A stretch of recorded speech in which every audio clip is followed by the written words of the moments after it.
Could free returns be going away altogether? Well, some online stores and platforms are already doing it. Let's check it out.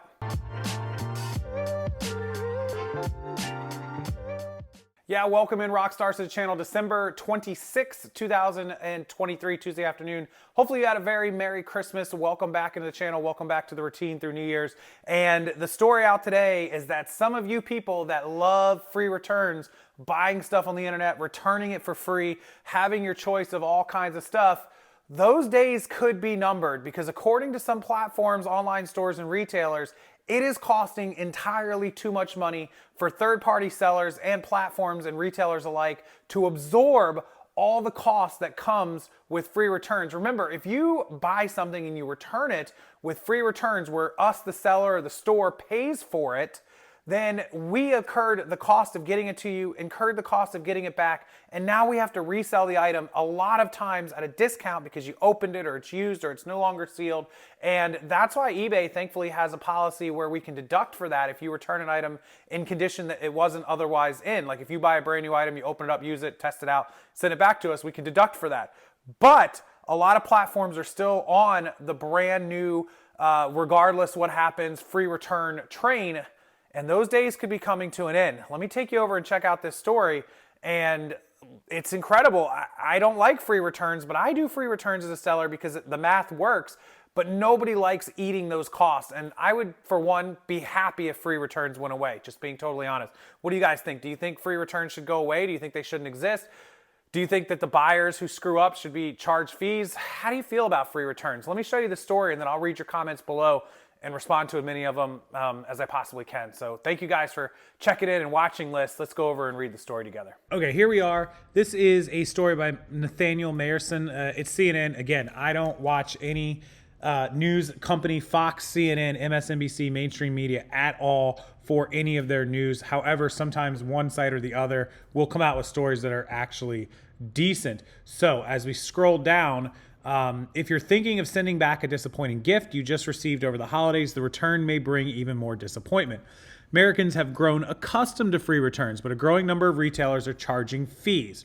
Macy's, Abercrombie, J.Crew, H&M, you can see it's a lot of clothing stores, and other companies have all added shipping fees for mail-in returns.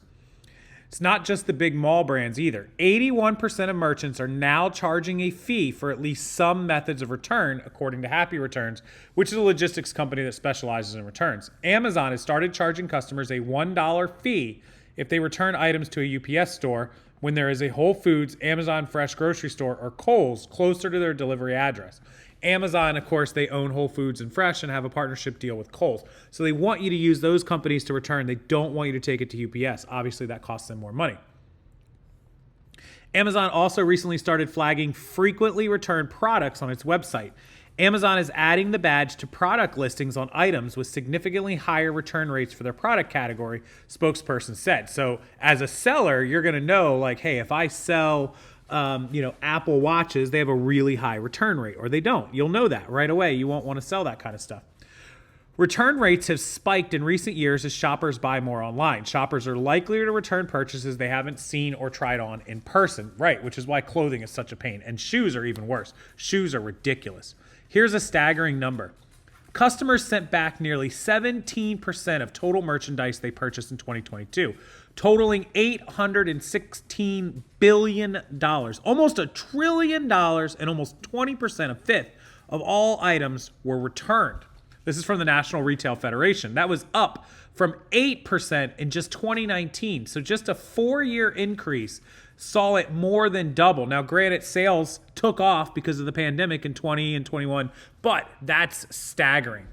Companies have to cover costly shipping fees in order for customers to send their products back. Those items sometimes wind up back in retailers' warehouses or on shelves. Stores have to then mark down the returned goods to sell them, further squeezing their profits. All of this hurts company profit. More often, returned products can end up in a liquidation warehouse or even landfills, which are an environmental threat.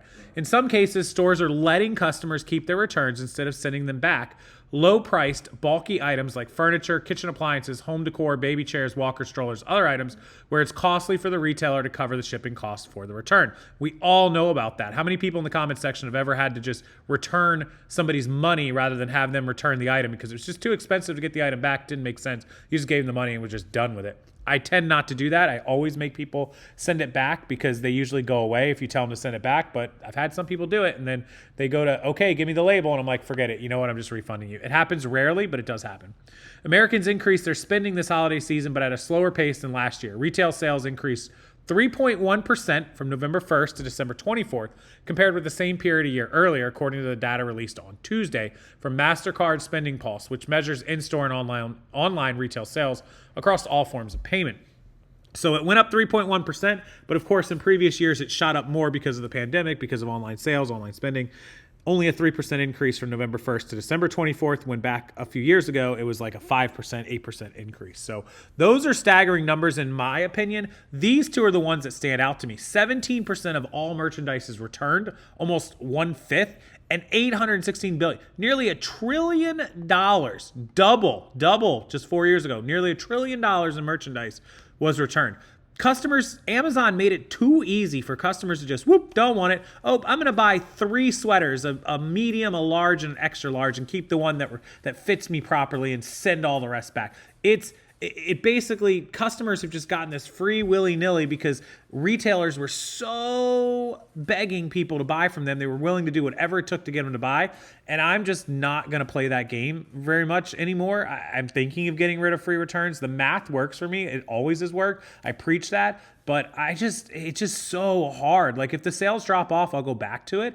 But man, free returns is really expensive. It's, you know, with the price of shipping increasing, back in the day, it used to make perfect sense. And I used to preach this to you guys and I posted videos about it and I still believe in it. But as shipping has gone up, as the returns have gone up, as the amount of spending has gone up, it's just got to the point where now it doesn't make sense. Things change. My video says that all the time. Everything changes and it really does. And now you have to, even with the math working for sales and the discount we get from eBay, the increase in returns and fees and shipping is just getting to be too high. So it might, you know, behoove us, I know that word, behoove us, to reconsider these free returns. So great story here, something to think about. Wanted to put it out there for you guys and your opinions. Hear what you have to say, and I'm going to reconsider this in my business in 2024. How about you guys?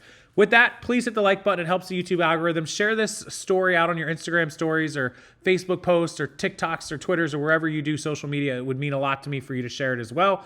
And subscribe to the channel if you're not already subscribed. Make sure you don't miss future videos, updates, and reselling news as I put it out. Thank you as always for watching. Have a wonderful rest of your holiday and 2023. Be safe on New Year's, and I will see everyone next time.